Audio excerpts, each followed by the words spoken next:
नमस्कार मंडळी, मी शेतकरी गृहिणी आपल्या माझ्या चॅनलमध्ये खूप खूप मनापासून स्वागत करते। आज सुरुवातीला माझ्या बागेतली फुलं दाखवते। हे आहे बघा पांढरा जास्वंद आणि नंतर हे वेलवेट गुलाब। इतकी सुंदर सगळ्या झाडांवर आता सध्या फुलं आलेली आहेत बरं का। पण मी जेवढी लागतात ना मला देवपूजेला तेवढीच तोडते।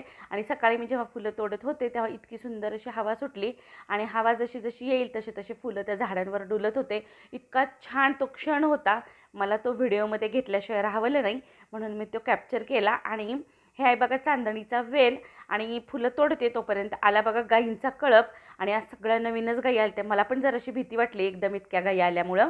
आज जरा गाई लवकरच आल्या होत्या, त्यामुळे अगोदर गाईची पूजा झाली, मग गाई गेल्या, गाईला घास दिल्यानंतर आणि सड्या मारलेल्याच होत्या झाडून काढून सगळं। नंतर घातली मी रांगोळी, ही माझ्या अंगणातली रांगोळी आणि ही आहे माझ्या तुळशी वृंदावनाच्या समोर घातलेली।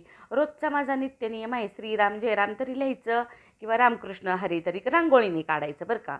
आणि नंतर हळदी कुंकू व्हायचं त्याच्यावरती। हा नियम आता बरीच वर्ष झालं करते मी, त्यामुळे म्हटलं मी आत्तापर्यंत घेतला नव्हता आपल्या व्हिडिओमध्ये, म्हणून तो पण आज घेतलेला आहे।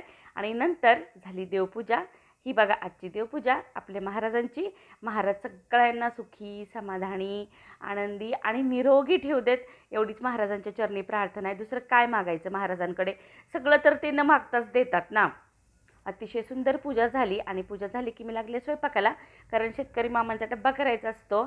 आणि ही जराशी बघा कोथिंबीर आणून दिलती मला, शेतकरी मामांनीच आणलेली, जरा जरा कुठे कुठे पिवळी झालती बरं का। आता म्हटलं आणली तर खरं, मग त्याचा काहीतरी वापर केला पाहिजे, मग जराशी शक्कल लढवली, म्हटलं ही आता लगेच ताज्यात ताजी वापरून टाकू, ह्याचं करू आपण थालपीठ मग किंवा पराठा म्हणा। मग स्वच्छ निवडून दिली मला सासूबाईंनी आणि मग त्याला बारीक चिरून घेतली धुवून। आणि नंतर काय केलं, 3 भाग ज्वारीचं पीठ घेतलं, 1 भाग मी थोडंसं बेसन घातलं, नंतर त्याच्यामध्ये का नाही जिरे आलं लसूण आणि हिरवी मिरची ह्याचं वाटण खलबत्त्यामध्ये करून घेतलं, चवीनुसार मीठ हळद घातली आणि थोडेसे पांढरे तीळ पण घातले। आणि चांगलं पाणी घालून ना आपण थालपिठाला तिंबतो की नाही साध्या थालपिठाला, तसं तिंबून घेतलं बरं, म्हटलं नाश्त्याला पण होईल सासूबाईंना आणि खमंग पण लागते ताज्या ताज्या जरा कोथिंबिरीचं म्हणताना।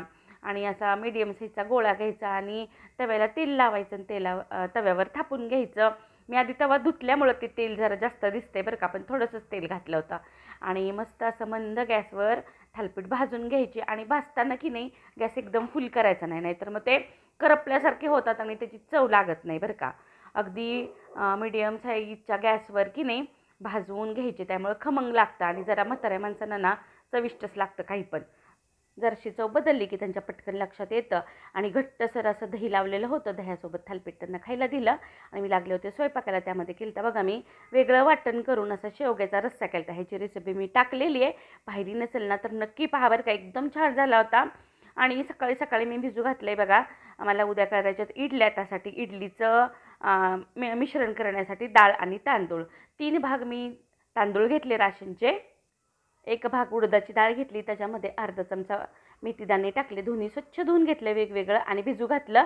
आणि 7 ते 8 तासाने ते एकदम बारीक वाटायचं आणि फर्मेंट करायला ठेवायचं। मग नंतर पुढच्या भाजीची तयारी केली ती मी, त्यामध्ये केलं होतं आलू आणि मटारची मोकळी भाजी केली ती, म्हणजे बटाटे आणि मटारची। आमच्याकडे जरा आलू पण कधी कधी म्हणतात बरं का, म्हणजे खेड्यातले आम्हाला ती सवय आहे। आणि नंतर ही भाजीची पण रेसिपी मी खूप वेळेस टाकलेली बरं का आपल्या चॅनलवर, बघितली नसेल ना तर नक्की बघा, एकदम साधीसुधी सिंपल आहे, कमीत कमी मसाल्यांमध्ये केलेली भाजी आहे।